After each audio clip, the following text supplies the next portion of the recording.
So all these things are the quality of the Spirit. It is not afraid of anyone.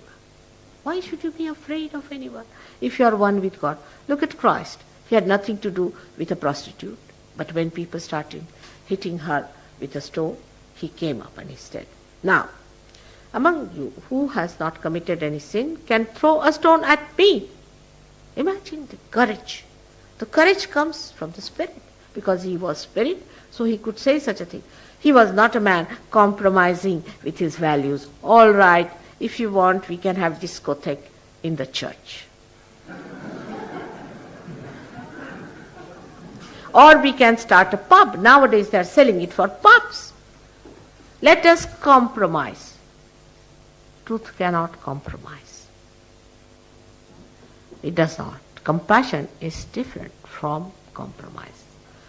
It cannot compromise. Truth stands on its own legs. So that's what happened when Christ said that. And that happens to you. You become a strong person. You become a person who is strong but does not try to oppress others. You do not try to destroy others. You do not want to hate anyone.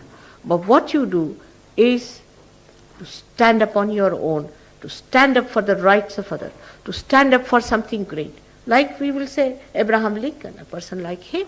Abraham Lincoln was a realized soul, and how he fought for the rights, how he talked about democracy. Today, let's compromise this, let's compromise that.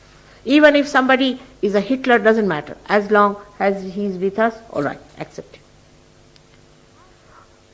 To have that strength, you have to be the Spirit.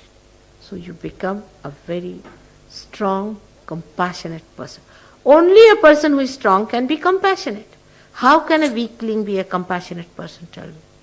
A tree which is strong can only give shelter to people. Or do you think a falling tree can shelter people? On the contrary, it will fall on the people.